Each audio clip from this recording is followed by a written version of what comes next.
காவியா, நான் இன்னைக்கு செம்ம ஹாப்பியா இருக்கேன். இந்த இடத்துல ஏன் நீ கேட்கணும் காவியா? ஏன்? அது போலீஸ் ஸ்டேஷன்ல நான் போய் சரண்டர் ஆனேன்ல, எனக்காக நீ வந்த பாத்தியா, அதை நினைச்சுதான். வந்தது மட்டுமா காவியா, இன்ஸ்பெக்டர் கிட்ட எல்லாம் போல்டா பேசுற. சாட்சிலாம் செல்லுபடி ஆகாதுன்னு உத்தமனோட அக்கா சொன்னதும் அவங்களுக்கே கவுண்டர் கொடுத்த பத்தியா. அப்புறம் எல்லாருமே அசந்து போற மாதிரி வீடியோ ப்ரூஃபை காமிச்சு நம்மளால எதுவுமே பண்ணிக்க முடியாது அந்த மாதிரி மாஸ் பண்ணிட்ட காவியா. காவியா, இதை நான் வேற யார் பண்ணியிருந்தாலும் இவ்வளவு சந்தோஷப்பட்டிருக்க மாட்டேன். இந்த உலகத்திலேயே எனக்கு ரொம்ப பிடிச்ச பொண்ணு நீதான். நீ எனக்காக இவ்வளவு இறங்கி பண்ண பத்தியா, அதை நினைக்கிறப்பதான் செம்ம ஹாப்பியா ஃபீல் ஆகுது. நீ எனக்காக இவ்வளவு பண்ணிருக்கேன்னு நினைக்கிறப்பயே வேற லெவல்ல ஹாப்பியா இருக்கு காவியா. இதெல்லாம் நான் எதிர்பார்க்கவே இல்லை தெரியுமா. குட்டி புள்ளி தான் சொன்னான், கோயிலுக்கு போய் எல்லாரையும் எனக்காக நீ பேசி கன்வின்ஸ் பண்ணன்ட்டு. எனக்கு பெரிய சர்ப்ரைஸா இருக்கு தெரியுமா காவியா. எனக்காக இவ்வளவு விஷயம் பண்றல நீ. அதெல்லாம் இல்ல, நீங்க ரொம்ப யோசிக்கிறீங்க.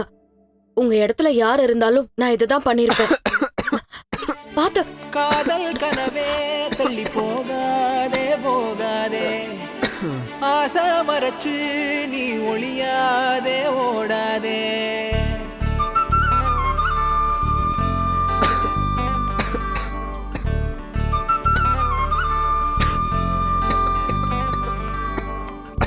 காதல் கனவே தள்ளி போகாதே போகாதே, ஆசை மறைச்சு நீ ஒளியாதே ஓடாதே. கனியே உன்னை காண காத்திருக்கேன், அடியே வழி நானும் பார்த்திருக்கேன். இப்ப எதுக்கு சிரிக்கிறீங்க? இல்ல, எது சொன்னாலும் சமாளிக்கிற மாதிரி ஒண்ணு சொல்றல, அதை நினைச்சுதான். அப்படிலாம் யாரோ ஒருத்தருக்காக யாரு இப்படிலாம் பண்ணுவாங்க? காவியா, கொஞ்ச நவுறேன். எதுக்கு? நான் சாப்பிட்றதுக்கு நீ தோசை ஊத்தி தந்தல, இப்ப நீ சாப்பிட்றதுக்கு நான் ஊத்தி தரேன். இல்ல, அதெல்லாம் வேண்டாம், நான் ஊத்திக்கிறேன், நீங்க போங்க. இங்க பாரு, இப்ப மட்டும் நீ நவுறல, நான் கத்துற தூங்கிட்டு இருக்கோம் அப்பா பாட்டில எந்திரிச்சுடாங்க பாத்துக்க. நவுறு காவியா, வா மூ மூ போ போ. எனக்காக எவ்வளவோ பண்ற, உனக்காக தோசை ஊத்தி தர மாட்டேன்னா? இப்ப நான் சமைக்கிறேன், நீ சாப்பிட்டு பாரு. கல்லு சூடாகட்டும்.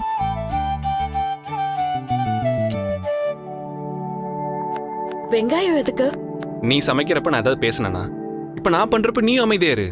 சதராம சிறுமொழி பேசு, சிரிப்பாலே நறுக்குன்னு ஊசி பதிச்சாலே பரவசமான சுகமா.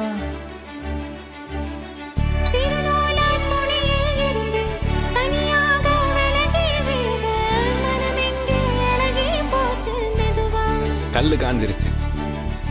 எரகால படகா நீந்தி காத்தில் நானும் மிதந்தேனே, கடிவாள குதிரையாக எனதா நீயும் இழுத்தாயே. மாறாதே மனமே மானே, மடி மேலே விழுந்தேன் நானே. காதல் கனவே தள்ளி போகாதே போகாதே, ஆசை மறைச்சு நீ ஒளியாதே ஓடாதே.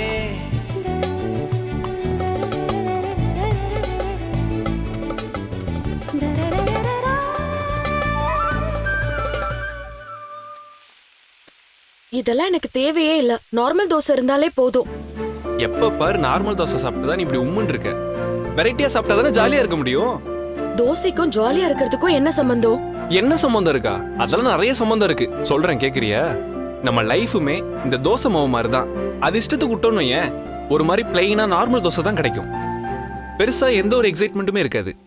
ஆனா அதே தோசையில இந்த ஆனியனோ இல்ல இந்த பொடியோ பொட்டேட்டோ மாதிரி போட்டு ஸ்பெஷல் ஆக்குறோம் பாத்தியா? நம்ம லைஃபையும் இப்படிதான் ஸ்பெஷல் ஆக்கணும், புரியுதா?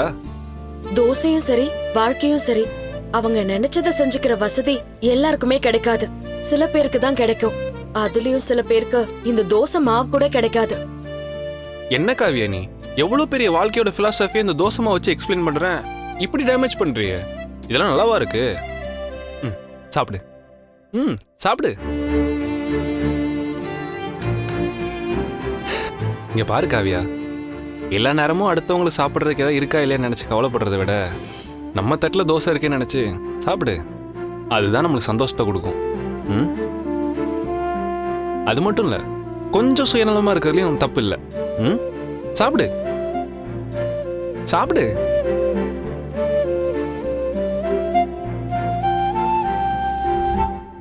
எப்படி இருக்கு? நல்லா தான் இருக்கு.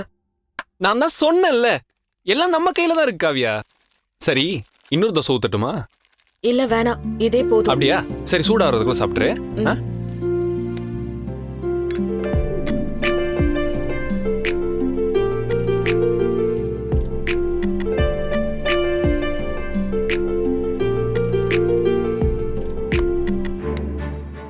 இரு காவியா, நான் வாஷ் பண்ணி தரேன். வேணாம், நானே வாஷ் பண்ணிக்கிறேன். இதையாவது நான் பண்றேனே. வேண்டாம்.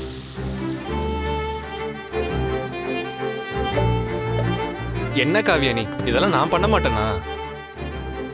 இதெல்லாம் நீங்க பண்ணணும்னு அவசியமும் இல்ல, இது உங்க வேலையும் இல்ல. என்ன காவியா சொல்ற? அவசியம் இல்லையா? நீ மட்டும் எனக்கு என்ன வேணாலும் பண்ணலாம், நான் உனக்கு எதுவுமே பண்ணக்கூடாதா? என்ன நியாயம் இருக்கு இதுல? இங்க பாருங்க தீபக், நீங்க ஒரு விஷயத்த தெளிவா புரிஞ்சுக்கோங்க. உங்க பக்கம் நியாயம் இருக்கு, அது உங்களை காப்பாத்தோன்னு நான் தான் நம்பிக்கை கொடுத்தேன். நான் சொல்லிதான் நீங்க ஸ்டேஷன்ல போய் சரண்டர் ஆனீங்க. அந்த உண்மைய நான் எல்லார் முன்னாடியும் சொல்ல வந்தேன், அவ்வளவுதான். இதுல வேற எந்த எக்ஸ்ட்ரா ஃபீலிங்ஸும் வேற எந்த எண்ணமும் எனக்கு இல்ல.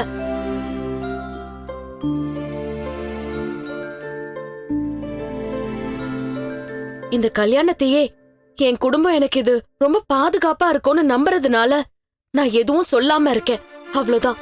அத புரிஞ்சுக்கோங்க.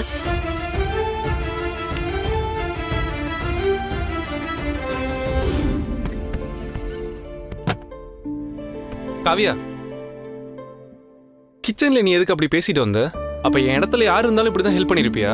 ஆமா, ராணி, ரேவதி, ஏன் உங்க அசிஸ்டன்ட் குட்டி புலிக்கே இப்படி ஒரு நிலைமை வந்திருந்தாலும் நான் இததான் பண்ணிருப்பேன். இந்தாங்க புடிங்க, டைம் ஆச்சு, லைட் ஆஃப் பண்றேன்.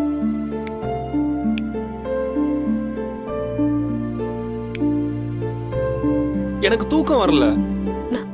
இப்ப என்ன பண்ணணும்ங்கறீங்க?